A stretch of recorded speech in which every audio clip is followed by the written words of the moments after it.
Balik tayo sa ating mga balita. Bumisita si Pangulong Rodrigo Duterte sa kampo ng pulis sa Camp Colonel Romeo Abendan sa Zamboanga City. Dito muling binigyan din ng Pangulo ang tuluyang paglalansag sa sindikato ng iligal na droga. Sa araw naman ng Martes, ikinagalak ng palasyo ang lumabas na isang survey ng social weather stations kung saan nakakuha ng mataas na public trust rating ang Pangulo. Samantala, inanunsyo ni Pangulong Duterte naman ang pagkakaroon ng programa dito sa PTV4. Ito'y bilang sumbungan ng bayan at personal na matugunan niya ang hinaing ng ating mga kababayan kaugnay sa katiwalian. Ito namang Miyerkules, pinangunahan ng Pangulo ang pagdiriwang na ika-115 anibersaryo ng Philippine Coast Guard. At nilagda naman ng Pangulong Duterte ang unang administrative order. Ito'y para bumuo ng task force na magbibigay ng seguridad sa mga buhay ng mga mamamahayag. Tunghayan po natin ang mga naging aktibidad ng Pangulo nitong nakalipas na linggo sa report ni Sweden Velado. Nagsimula ang linggong ito sa pagpapatuloy ng pagbisita sa mga kampo ng pulis ni Pangulong Duterte. Nitong Lunes ay nagtungo naman ito sa Camp Colonel Romeo Abendan sa PNP Region 9 sa Zamboanga City. Sa kanyang pagsasalita, sinabi ng Pangulo na hindi dapat ipagwalang bahala ang kampanya para tuluyang malansag pati na ang galamay ng sindikato ng iligal na droga. Dagdag ng Pangulo, hindi na biro ang lawak ng kontaminasyon ng iligal na droga na maging siya ay nagulat. Ladies and gentlemen, may I tell you now, this is an ongoing and a recurring problem which will never be stopped by any. Hindi talaga ito. We can only slow it down. But by the next generation, kung sino yung presidente uli, tapos kung tignan mo lang dyan sa harap mo, kung sino, apat man kami tumakbo, isipin lang ninyo kung hindi ako ang naging presidente, kung anong nangyari. Nanindigan si Pangulong Duterte na hindi niya pahihintulutan na masira ang kalagayan ng Pilipinas dahil lamang sa umano'y pagkwestiyon ng ilang grupo sa kanyang anti-drug campaign. Well, anyway, ganito yan. I'm really appalled by so many groups and individuals, including priests and bishops, complaining about the number of persons killed itong dito sa operation against the drug problem. You know, I lose 2 policemen a day all over the country. And I take time to go there, not only to condole with the family, but also to show my solidarity with you. Because the expectations ng tao sa atin is really that we can stop this problem on time. Inulit rin ng Pangulo sa pulis na gawin ang kanilang pagganap sa tungkulin at gawin rin ang nararapat kung lalaban ang mga sangkot sa iligal na droga. Araw ng Martes, magandang balita naman ang hatid ng bagong resulta ng survey ng Social Weather Stations o SWS matapos makakuha ang Pangulo ng positive 76 public trust rating. 83% ng mga Pilipino ay malaki ang tiwala sa Pangulo habang 8% lang ang nagsasabing maliit ang tiwala sa Presidente at 9% ay undecided. Bumaba lamang ng 3 puntos ang grado ng Pangulo mula sa nakaraang SWS survey na ginawa noong ika-24 hanggang ika-27 ng Hunyo bago ang kanyang panunumpa. Gayunman, ang positive 76 public trust rating niya ngayon ay pasok pa rin sa excellent mark. Pinakamataas ang nakuhang marka na positive 78 ng Pangulo mula sa masa o yung kabilang sa socio-economic class D. Habang positive 76 naman ang trust rating niya sa mga taga Metro Manila at positive 92 sa Mindanao. Iyong mga nasa edad 25 hanggang 34 ang may pinakamalaking tiwala kay Pangulong Duterte kung saan siya may positive 83 trust rating. Habang positive 84 naman ang pinakamataas na gradong nakuha ng Pangulo mula sa mga estudyanteng nasa kolehiyo. Ayon sa palasyo, patunay ang excellent trust rating ng Pangulo na tiwala ang mga Pilipino sa kanyang pamumuno at reform agenda na tunay na pagbabago kung saan kabilang dito ang paglaban sa kriminalidad at iligal na droga. Samantala, inatasan ni Pangulong Rodrigo Duterte ang mga bagong talagang opisyal ng pamahalaan at mga pinunong lokal na labanan ang korupsyon sa ilalim ng kanyang pamunuan. Sinabi niya ito sa mass oath-taking sa may 100 presidential appointees at local officials sa Malacanang. Ayon sa Pangulo, binoto siya ng tao dahil sa 3 dahilan, kabilang na dito ang paglaban sa katiwalian. But I won on 3 major issues, and I'd like you to take it, place it in your heart, because this is really the meat of the matter. I did not have enough money to really expect even na manalo ako. But it was, I think, in the messaging that I was able to connect with the people of the Philippines. And that is that I will do away with corruption. And I am very, very, very adamant about it.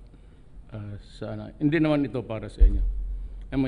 You're all educated. Itong sa iba, itong lalo na sa regulatory agencies and boards of the government. There's a lot of corruption still, and I have yet to refocus on these so many issues. Inilatag rin ng Pangulo ang plano na gawing sentro ng sumbungan ng taong bayan ang PTV4 sa pamamagitan ng programa kung saan personal niyang matutugunan ang kanilang mga hinaing kontra katiwalian at korupsyon. Bala ko sana, this is not really true. I don't know if it is correct or not, but for those of you who are here, lawyers, you can maybe give me an input of how to do about it. Hindi ko talaga kaya na isa-isahin. But I was tinkering with the idea coming in last night from Basilan and Zamboanga na i-open ko yung PTV4 for 1 hour each day. And diretso na lang sila. Lalabas na lang yung pangalan. Minus, if you want, kayo nagpapadala, the complainants or the aggrieved parties or whatever, the wrong, you can always escape your number. But if you want to do it publicly, fine with me. Just text the agency and the person whom you have a gripe, a grievance to express. Tell me about the issue, and maybe that would be more in keeping with the transparency. It does not mean to say na tama yan, because people can go wrong, and it will go wrong as in the Murphy's Law.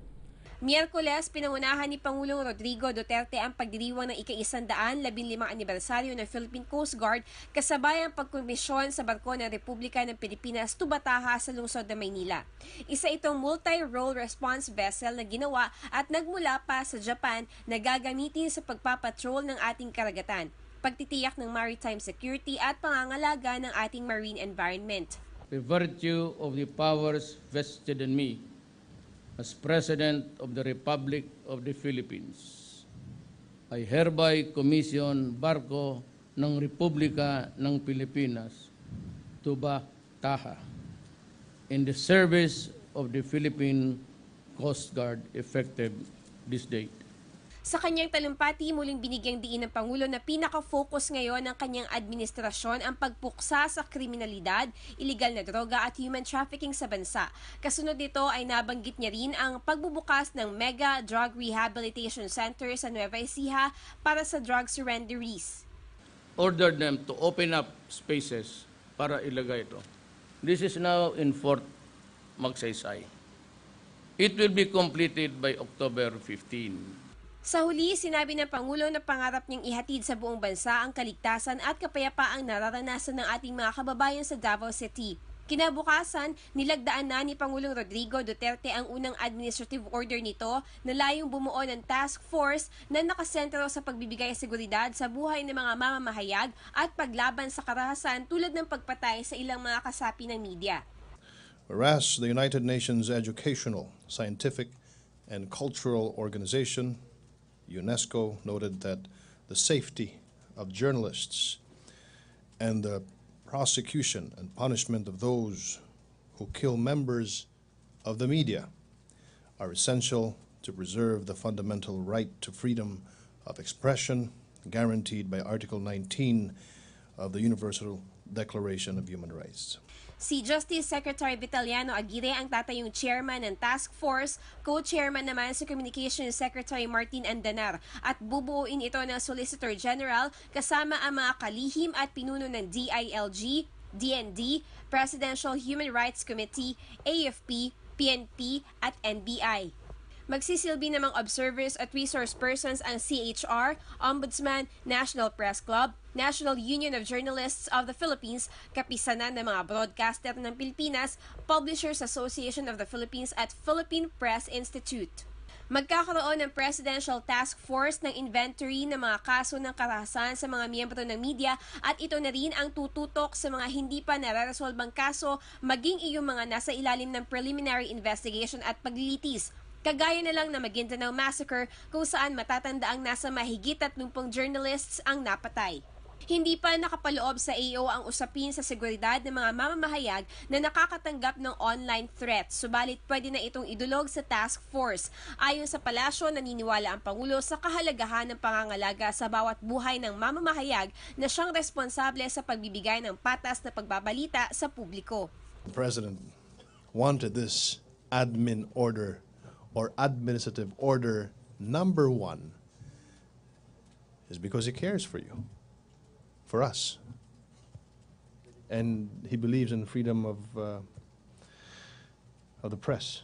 Sa parehong araw, tiniyak ni Pangulong Rodrigo Duterte sa grupong negosyante ang pagkakaroon ng law and order sa Pilipinas nang dumalo ito sa 42nd Philippine Business Conference at Expo concluding ceremony sa Marriott Grand Ballroom. Ayon sa Pangulo, kaakibat ng maunlad na ekonomiya ang maayos at tahimik na kapaligiran. In this government, there will be no corruption. In this government,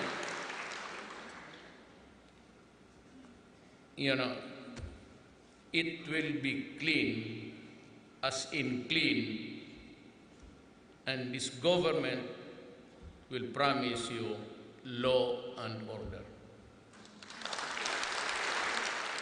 Giit ng Pangulo, ito anya ang dahilan kung bakit isinulong ang pagwawakas ng insureksyon at pagtamo ng permanenteng kapayapaan sa Mindanao. Muli nitong inulit ang mahigpit na babala sa mga nasa likod ng bawal na gamot na hindi siya hihinto hanggat hindi nahuhuli ang pinakahuling drug lord sa bansa. Formal na sinaksihan ni Pangulong Rodrigo Duterte ang turnover ng ASEAN Business Advisory Council flag sa Pilipinas. Ang Pilipinas ang host ng 2017 ASEAN Summit. Sabi ng Pangulo, makakaasa ang business community ng malinis na pamahalaan na malayo sa korupsyon at katiwalian. Bahagi pa din ang okasyon ng pagkakaloob ng 10 resolutions ng business group. Ilan sa nakapaloob dito ang pagsusulong ng comprehensive tax reform, pag-amyenda sa Public Telecommunications Policy of the Philippines para sa paglikha ng open access sa telecommunications at pagbubukas ng iba pang major international airports sa Luzon, Visayas at Mindanao sa loob ng 6 na taon. Nitong Biyernes, nagtungo ang Pangulo sa lalawigan ng Batanes kung saan hinarap niya doon ang mga naging biktima ng Super Typhoon Ferdy. Maaalalang noong 13 ng Setyembre ay hinagupit ito ng malakas na bagyo na nag-iwan ng malaking pinsala hindi lang sa mga pananim at alagang hayop ng mga ibatan kundi maging sa kani-kanilang mga bahay, paaralan at istruktura na nawasak at natapyasan ng mga bubong. Nangako ang Pangulo na magpapaabot ng karagdagang tulong upang makabangong muli ang lalawigan. Samantala, ngayong linggo, 16 ng Oktubre, nakatakdang tumulak patungong Brunei si Pangulong Rodrigo Duterte. Sa kanyang state visit doon ay magkakaroon siya ng bilateral talk kay Brunei Sultan Haji Hassan al-Bolkiah para mas paigtingin ang kooperasyon sa pagitan ng dalawang bansa.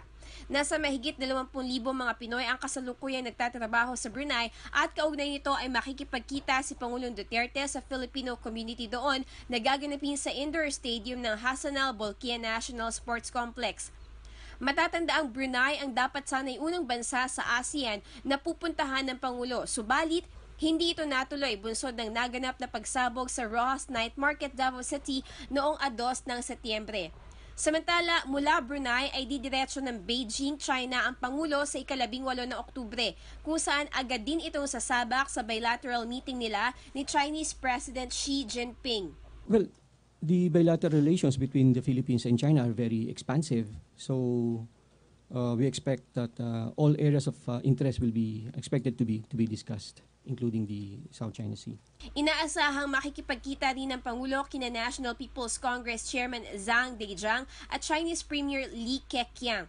Matapos sa mga pagpupulong, dadaluhan nila Pangulong Duterte at President Xi ang paglagda sa mga Memorandum of Understanding at ilan pang mga kasunduan para sa pinagtibay na kooperasyon ng Pilipinas at China. Samantala, bibisitahin din ng Pangulo ang ilang drug rehabilitation centers sa China at matapos ito ay makikipagkita naman siya sa Filipino community.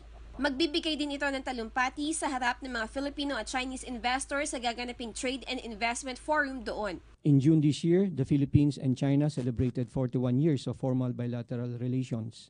With this visit by President Duterte, the Philippines hopes to strengthen the bilateral ties between the Philippines and China through mutual respect and sincere cooperation for the prosperity and benefit of both countries and their peoples.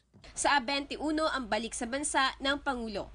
Para sa PTV News, Sweden Velado.